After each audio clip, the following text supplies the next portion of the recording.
मेरे प्यारे बुजुर्गों और प्यारे साथियों, सबको दिल से नमस्कार। मैं आज आप लोगों से एक बात करना चाह रहा था। पहले तो सोच रहा था कि मैं ना बोलूं, फिर मैंने सोचा कि ये मेरा परिवार ही तो है कि मैं अपने दिल की बात इनके सामने रख सकता हूं। मुझे कोई दिक्कत नहीं है अगर मैं अपने दिल की बात इनको बोल रहा हूं, क्या पता इनको कुछ महसूस हो जाए। ये आज हम जो मंच देख रहे हैं, आप लोग सोच रहे होंगे कि ये 1 महीना 2 महीना या पहले प्लानिंग होगी। ये काम जो चल रहा है पिछले 25 साल से चल रहा है। मुझे भी नहीं पता था कि ये पिछले 25 साल से चल रहा है, क्योंकि अभी ये जो प्रोग्राम हो रहा है इसकी कंपेनिंग के लिए हम हर गांव गए थे। तो हमें लामपुर गांव में एक बुजुर्ग मिले जो 85 साल की जिनकी उम्र थी और वो दिल्ली पुलिस से रिटायर थे। और जब हम उनके घर पे पहुंचे तो उन्होंने पूछा कि भाई कहाँ से आए हो। हमारे दादा भरत सिंह जो 24 के प्रधान है वो हमारे साथ थे और उन्होंने बताया कि हम ऐसे ऐसे एक प्रोग्राम कर रहे हैं। वो लेटे हुए थे और बैठने की भी हालत में नहीं थे। उसके बावजूद उनको इतनी खुशी हुई कि वो बोले कि मुझे बैठना है। हमने उनको सहारा देके बैठाया और उनसे बात की।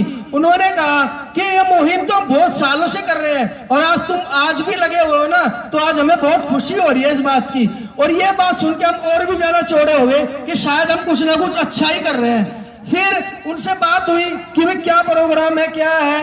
तो उन्होंने, जब हम सारी कंपेनिंग हो गई, उनको बताया हमने कि हम इस तरीके से काम कर रहे हैं, गांव जा रहे हैं, घर घर लोगों को जाके यही चीज समझा रहे हैं कि अपने बच्चों को बाहर निकालो। और समाज उनके लिए बहुत कुछ कर रहा है, किसी को पता ही नहीं कि क्या कर रहा है। क्यों? हम घर से तो निकलते नहीं है। हमारे बुजुर्ग बोल देंगे अरे यार कहाँ जा रहा है। किसी बच्चे का मन होता है तो उसको बुजुर्ग रोक लेते हैं और किसी बुजुर्ग का मन होता है तो उनके बच्चों का मन नहीं होता। असली बात जब पता लगती है, जब किसी के सामने खड़े होते हैं, कुछ बात जब सामने से निकल के आती है, हम उसको सजेशन भी दे सकते हैं और उनका मान भी सकते हैं। ऐसी बहुत सारी बातें हैं। फिर उसके बाद हम जब वहां से चले तो उन्होंने दोनों हाथ जोड़ के, खड़े होने की तो उनकी हालत नहीं थी, उन्होंने दादा की तरफ हाथ करके ऐसे खड़े होकर बोला कि बेटा इस समाज को जोड़ सकते हो ना, तो जोड़ लो इस समाज को। हमने तो बहुत मेहनत कर ली, क्या पता तुम ही जोड़ दो इस समाज को। तो ऐसा लगा कि ये पैसे कहीं ना कहीं से टूट गए। फिर हमने सोचा कि हम ऐसा क्यों ना करें, हम अपने गांव में अपने बच्चों को, अपने भाइयों को, अपनी बहनों को साथ लेके क्यों ना चले।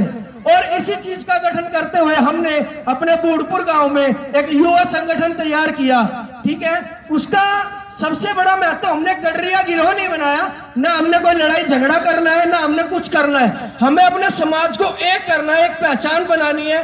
बहुत सारे लोग सोचते हैं कि पाल समाज की मीटिंग हो रही है, ये तो अपनी राजनीति करेंगे, अपना वो करेंगे। ऐसा नहीं है। फिर हमने क्या करा, एक व्हाट्सएप आता है, अभी वकील साहब ने बताया था कि कम्युनिकेशन एक इतनी जबरदस्त चीज है, हम कम टाइम में कम पैसे से एक दूसरे से जुड़ सकते हैं। जैसे कि पिछले 25 साल से चल रहा है, बुजुर्ग लोग, हमारे दादा बसों में, स्कूटर जिनको चलाना आता था वो चले जाते थे। उन्होंने एक एक करके जो आज जोड़ा है, ये परिवार आज आके जुड़ा है यहाँ पे, और वो अभी उस तरीके से नहीं जुड़ा जिस हिसाब से 25 साल की मेहनत है।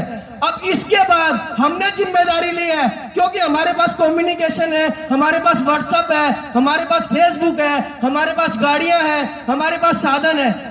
ठीक है, अब हम देखते हैं इस 25 साल तक तो इन्होंने खींचा इसको, अब इससे आगे हम जिम्मेदारी लेते हैं इस चीज की, आगे हम इसको लेके चलेंगे। एक व्हाट्सएप अपने गांव में एक व्हाट्सएप ग्रुप बनाओ जिसमें अपने गांव के बच्चे बच्चे का नंबर होना चाहिए। मैं स्पेशली ये युवाओं से बात कर रहा हूं अभी, क्योंकि बुजुर्ग इन चीजों से अभी कनेक्ट नहीं है।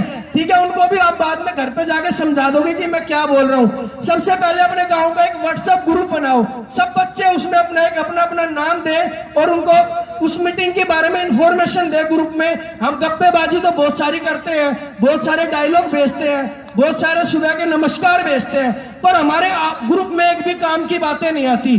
तो हमें जो ग्रुप बनाना है, सिर्फ अपने मीटिंग का टाइम, और सबको ये बोलो कि इस ग्रुप में कोई भी ऐसी चीज ना भेजे जो यूजेबल ना हो। ठीक है, उनको ये बोलना इसमें मीटिंग का टाइम, हमारे जो आने वाले प्रोग्राम है उसकी इंफॉर्मेशन होनी चाहिए, और हम उसके लिए क्या क्या तैयारियां कर रहे हैं उसकी इंफॉर्मेशन होनी चाहिए। दूसरी बात, व्हाट्सएप ग्रुप बनाने के बाद आपको एक अच्छा सा बहाना आ रहा है, अभी 31 तारीख का आप एक टी पार्टी कर सकते हैं और इस बहाने से लोगों को बुला सकते हैं। अभी आपके पास बहुत अच्छा बहाना आ रहा है। 31 तारीख लोग उसको दारू पीते हैं, नशे एल फैल करते हैं, डीजे लगवाते हैं, इसको आप अपने संगठन को जोड़ने मजबूत करने के लिए आपके पास बहुत बड़ा सहारा है, बहुत अच्छा बहाना भी कह सकता हूं मैं इसको। एक टी पार्टी करिए, सभी अपने अपने घर जब जाएंगे, जो जो युवा है सब एक टी पार्टी का टाइम और उसको एक ग्रुप बनाकर उसमें टाइम छोड़े, पकोड़े वगैरह जो भी आप दे सकते हैं उसमें टाइम देके, और वो मीटिंग 31 तारीख से ही शुरू करें और उसके बाद 1 तारीख से ऐसा ग्रुप बनाए कि फिर पहले आप अपने गांव को जोड़े, फिर हम गांव वाइज उस ग्रुप से सब गांव के लड़के एक दूसरे जुड़ जाएंगे। 1 सेकंड में हम अपने 24 के 24 गांवों में मैसेज भेज सकते हैं। 1 सेकंड के अंदर कोई अगर उस ग्रुप को ना खोले तो वो हम उसकी जिम्मेदारी नहीं लेते, पर अगर कोई दिल से जुड़ेगा ना उस ग्रुप से तो ये जो 25 साल की मेहनत है ना, हम कहते हैं 15 महीने में बराबर करके दिखा देंगे। इससे डबल प्रोग्राम कर देंगे अगर लोग इच्छुक होंगे। पहले दिलों में आग लगाओ, अगर दिलों में आग होगी ना तो ये मंडप भी बहुत छोटा पड़ जाएगा मेरे हिसाब से, जो मैं मानता हूं, क्योंकि यहाँ बहुत दर्द है, कोई निकलता ही नहीं है। बोलते हैं गडरिया कभी एक नहीं हो सकता, गडरिया कभी एक नहीं हो सकता।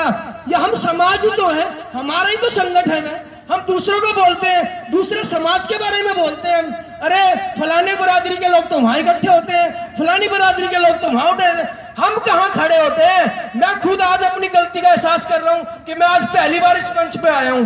मेरे को काफी टाइम पे इन्होंने जिम्मेदारी दी थी, पर मैं अभी कुछ कहीं ना कहीं फंसा हुआ था, पर फिर भी मैं अपनी गलती का एहसास करते हुए आगे इन सबका साथ दूंगा और आप भी इस जिम्मेवारी को आगे बढ़ाएं। ये सिर्फ इनके लिए नहीं हो रहा, ये अपनी आंखों की चमक देखना चाहते हैं। इनकी आंखें की चमक ये कह रही है कि हमारा जो समाज है, जो हमने मेहनत करी है, वो कहां जाके शुरू हुआ था और कहां रह गया।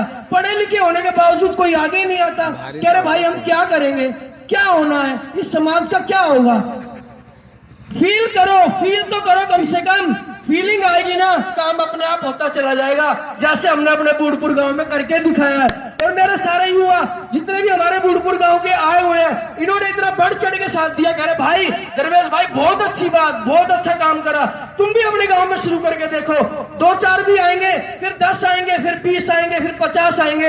मैं तो ये सोचता हूँ जो हमारा देश आजाद हुआ था, उन्होंने कैसे लोगों को बाहर निकाला होगा, आज हम उनको अपने समाज के लिए नहीं निकाल पा रहे हैं यार। और इतनी कम्युनिकेशन होने के बाद, इतने कांटेक्ट होने के बाद, इतनी सुविधाएं होने के बाद हम नहीं निकाल पा रहे हैं किसी को भी, अपने ही लोगों को और अपने ही प्रोग्राम में।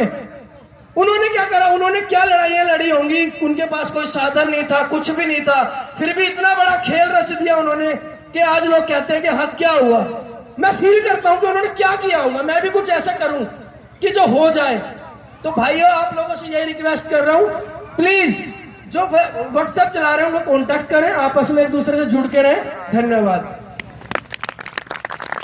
मैं चाहूंगा